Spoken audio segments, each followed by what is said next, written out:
Kanhaji blogs में आप सभी का स्वागत है। आज मैं पूजा आपके लिए सावन से जुड़े हुए कुछ विशेष जानकारी और उपाय लेकर प्रस्तुत हुई हूँ। और ये मैंने कहाँ से समझा है या सुना है वो भी मैं बताती हूँ। मैंने ये सारे बातें पूज्य पंडित प्रदीप मिश्रा जी की कथा से ग्रहण किया और उन सभी को एक जगह पर एकत्र करके एक कंपाइलेशन बनाकर आप लोगों के लिए प्रस्तुत कर रही हूँ।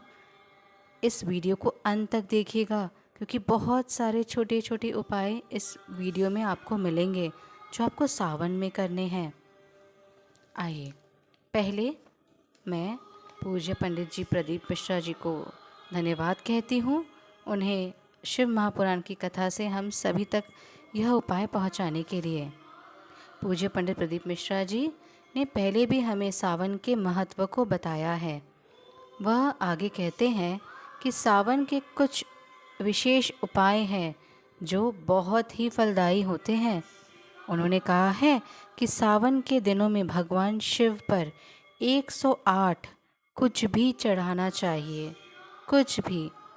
आपके पास कुछ भी नहीं है तो 108 चावल के दाने चढ़ाइए, 108 हरी मूंग के दाल के चढ़ा दीजिए, 108 आप चाहे तो सरसों के फूल चढ़ाइए, चाहे तो 108 सफ़ेद पुष्प चढ़ा दीजिए, चाहे तो गुलाब या उनकी पत्तियाँ 108 गिनकर चढ़ा दीजिए।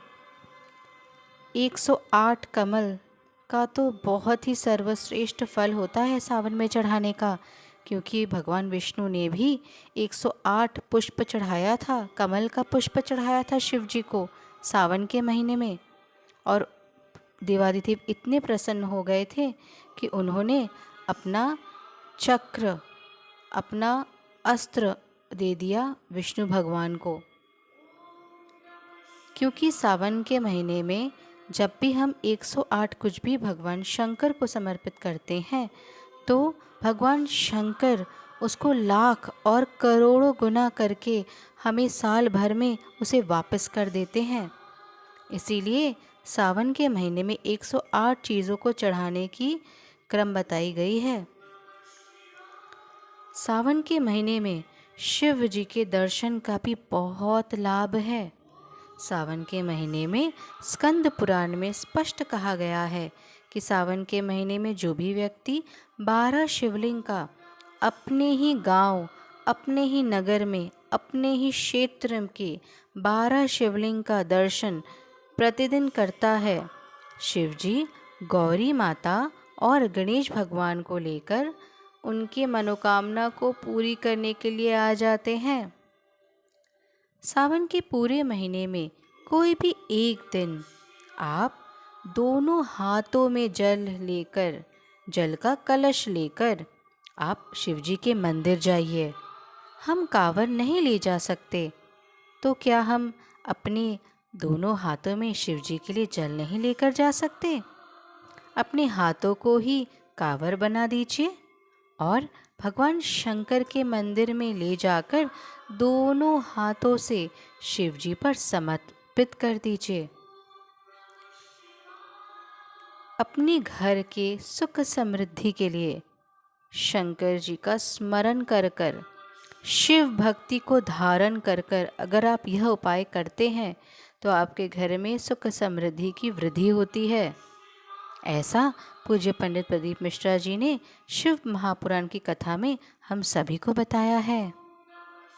वे आगे कहते हैं कि 16 वर्ष की अवस्था के पहले जो नारी संकट सोमवार का या 16 सोमवार का प्रसाद भूलवश भी ग्रहण कर लेती है तो उस प्रसाद का फल इतना प्रबल होता है कि जब उस नारी का विवाह जिसके भी घर में होता है, उस नारी को विवाह के बाद पूर्ण संतान की प्राप्ति होती है।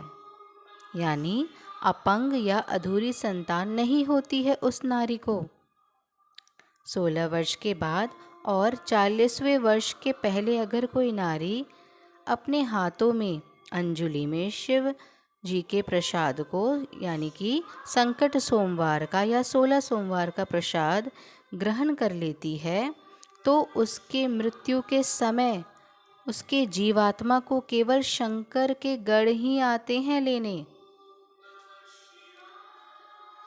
और जो नारी 40वें से लेकर 72 वर्ष के भीतर कोई 16 सोमवार का प्रसाद ग्रहण कर लेता है अंजलि में भरकर, 16 सोमवार या संकट सोमवार का प्रसाद या पशुपति व्रत का प्रसाद, थोड़ा सा उसका भाग पहले अंजलि में भरकर फिर ग्रहण करने का विधान है। या चाहे पंचामृत हो या प्रसाद, अंजलि में भरकर जो भी ग्रहण कर लेता है 40वें से लेकर 72 वर्ष के भीतर, उस नारी को मोक्ष की प्राप्ति होती है, उसे जीवन मृत्यु के चक्र से मुक्ति मिल जाती है। शिव महापुराण की कथा कहती है कि भगवान शिव जी के मंदिर का ही लोटा लेकर, शिव जी के मंदिर का ही पानी भरकर चढ़ाने से शिव जी कभी प्रसन्न नहीं होते। आपको घर से जल भरकर मंदिर ले जाना चाहिए, पर आपको इस बात का ध्यान रखना है कि जो पानी आप भर रहे हैं वह किचन के कल से, यानी जहाँ पानी वाला जगह है, जहाँ आप परिंदा रखते हैं, उसके पास से जल भरकर घर से ले जाना है। अगर आप ऐसा करते हैं तो जो घर का परिंदा का स्थान होता है वही पितरों का स्थान होता है, और जब हम घर से जल भरकर मंदिर ले जाते हैं तो सारे घर का पितृ दोष, वास्तु दोष जल में आ जाता है। और शिव जी तो वैसे भी वास्तु के देवता हैं, इसलिए जब हम महादेव के ऊपर यह जल चढ़ाते हैं तो यह दोनों दोष, यानी पितृ दोष और वास्तु दोष समाप्त हो जाता है। और अगर किसी भी कारणवश हमें मंदिर के ही लोटे से, मंदिर के ही जल से शिव जी को अभिषेक करना पड़ा, तो हमें 1 रुपया लोटे का और 1 रुपया पानी का मंदिर के पेटी में डाल देना चाहिए। उसके बाद ही उस लोटे का और उसमें पानी मंदिर के पानी का इस्तेमाल करना चाहिए, अन्यथा नहीं। आप शिव जी को जो भी चढ़ाएं वह खंडित ना हो। अगर एक बिल्व पत्र भी चढ़ा रहे हैं तो वह पूर्ण साफ होना चाहिए, कहीं से भी उसमें चक्र आदि नहीं बने होने चाहिए, वह खंडित नहीं होनी चाहिए। अगर आप एक चावल भी चढ़ा रहे हैं तो वो भी अखंड होना चाहिए, क्योंकि इसकी भी एक पुरानी कथा है। शिव जी के हाथों से उनके ही पुत्र के दांत खंडित हो गए थे, तभी से शिव जी ने माता पार्वती को वचन दिया था कि वे ना तो कोई खंडित वस्तु ही ग्रहण करेंगे और ना ही किसी को भी खंडित वस्तु प्रदान करेंगे। एक और महत्वपूर्ण आप तक उपाय पहुंचाने का मुझे आवश्यकता है, और वो क्या है? अगर आपके कुंडली में काल सर्प दोष है, यानी आपके जन्म पत्रिका में काल सर्प दोष है, और अगर आप नासिक के त्र्यंबकेश्वर जाकर काल सर्प दोष की पूजा नहीं करवा सकते हैं, तो आपको यह उपाय ज़रूर करनी चाहिए। आपको क्या करना है?